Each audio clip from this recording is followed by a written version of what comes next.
तो फ्रेंड्स, आज हम स्टडी करेंगे फ्यूचरिस्टिक वैक्सीन के बारे में। इसमें सबसे पहला जो टॉपिक है वो है anti allergic vaccine. Anti allergic vaccine में हम सबसे पहले समझेंगे कि व्हाट इज़ एलर्जी। एलर्जी क्या होता है कि किसी भी पर्टिकुलर कंपोनेंट के अगेंस्ट में हमारी इम्यून सिस्टम एक्यूट रिएक्शन देती है, उसको एलर्जी कहते हैं। और एक्यूट जो एलर्जेंस होते हैं जो तुरंत एक्ट करते हैं वो क्या हो सकते हैं? वो हो सकते हैं कि ग्रास पॉलन्स हों, वीड्स हों, मोल्ड हों, इस मोल्ड के स्पोर हों, हाउस डस्ट माइट्स वगैरह हो, है ना। कितनी बार हमारे घर में जो बघार वगैरह लगता है उससे भी हमें बहुत छींकें आती हैं, तो वो भी एक टाइप का एलर्जन है जो कि acute response of immune system create करता है।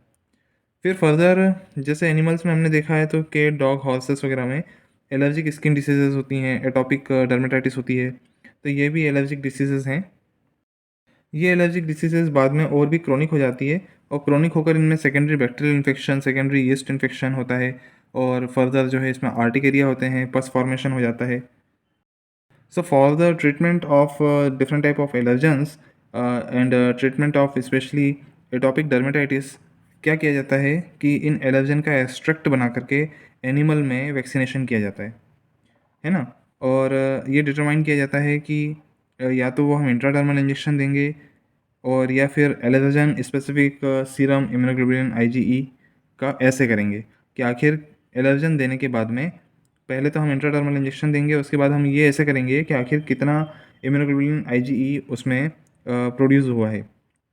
ठीक है, तो ओवरऑल ये एक थेरेपी है जिसको हम वैक्सीनेशन के फॉर्म में कह सकते हैं। That is the allergen specific immunotherapy, ASIT, allergen specific immunotherapy. सबसे पहले हम इंट्राडर्मल इंजेक्शन देते हैं इसमें, और बाद में हम डिफरेंट इम्यूनोग्लोबुलिन्स, मतलब मैं यहाँ IgE की बात कर रहा हूँ, लेकिन जब हम सिस्टेमिक पॉलन ग्रेन्स देते हैं तो सिस्टेमिक मोड में जो होता है पॉलन ग्रेन के अगेंस्ट में IgG एक्टिवेट रहता है।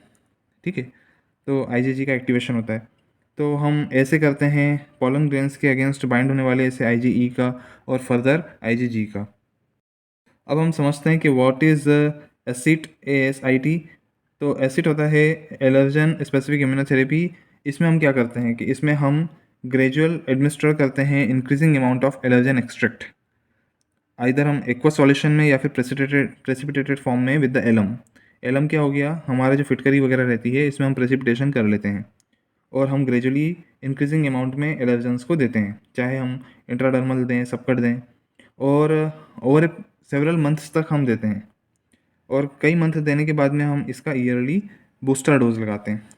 ओके, फिर इसके बाद में जैसे ईयरली बूस्टर लगाने के बाद में जब हम चैलेंज डोज ऑफ एलर्जन देते हैं तो ये देखा गया है कि जो इफ़ेक्टिवनेस है इन एलर्जन की वो सभी डॉग्स में लगभग 20% से लेकर 100% तक वेरी करती है।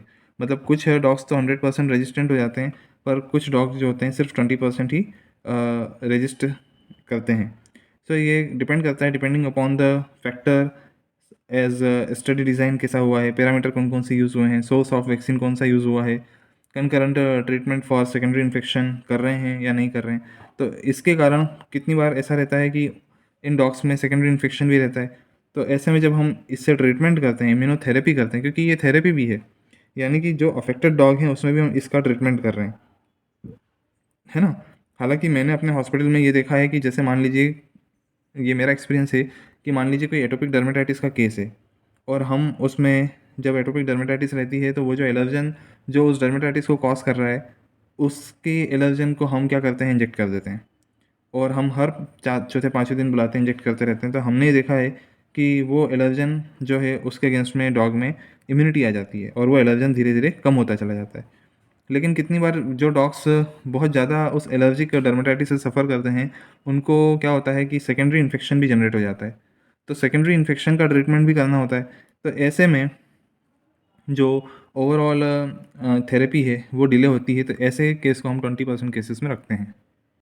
तो आखिर ये एलर्जन कैसे काम करता है, कैसे बॉडी में इम्यून रिएक्शन क्रिएट करता है, उसकी मैकेनिज़्म क्या है।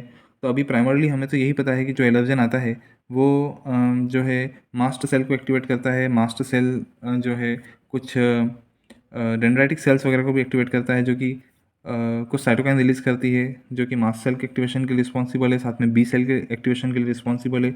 बी सेल IgE प्रोडक्शन करता है, और IgE प्रोडक्शन करके ये IgE का जो FC पोर्शन होता है वो मास्ट सेल से बाइंड होता है।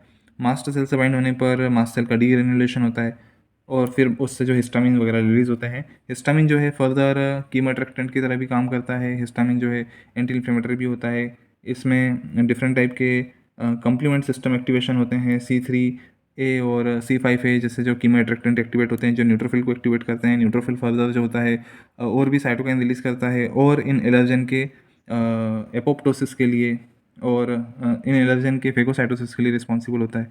तो this is all about the procedure और इसको हम इन्नेट इम्यून सिस्टम के प्रोसीजर में रखते हैं। लेकिन जब हम parallelly repeated dose of allergen देते हैं तो इसमें क्या होता है कि स्पेसिफिक रेगुलेटरी टी सेल्स बनती हैं और इम्यूनोग्लोबुलिन जी एंटीबॉडीज़ भी बनती हैं।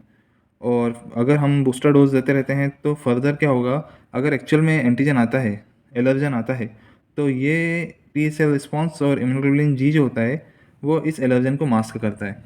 क्योंकि हम कंटिन्यू रिपीटेड डोज ऑफ और बूस्टर भी देते हैं ईयरली, तो ईयरली बूस्टर देने से क्या है, फर्दर जो है प्राइमरली हमें पता है कि न्यूट्रोफिल्स वर्क करते हैं, लेकिन सेकेंडरी बाद में ये जो होते हैं मैक्रोफेजेस एक्टिवेट होते हैं। ये मैक्रोफेजेस जो होते हैं फर्दर जो टी रेगुलेटरी सेल्स हैं और मेमोरी सेल्स हैं इनको एक्टिवेट करते हैं।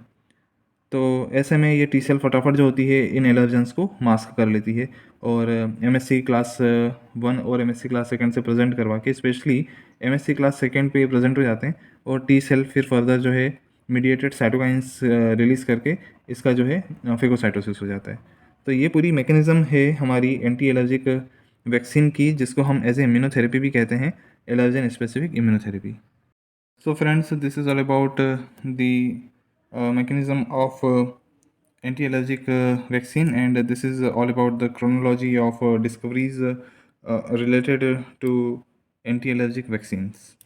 So if you want to look at this and if you want to study this one, you can also take a screenshot of this whole chronology of anti-allergic vaccine. So it is started from 1903 and till that in 2018 the last research were done, and that was the first classical study with recombinant allergen specific human IgG antibody for passive immunization. So this is all about the anti-allergic vaccine. Hope you understood the things, and this is all about the basics. So thanks for watching this video.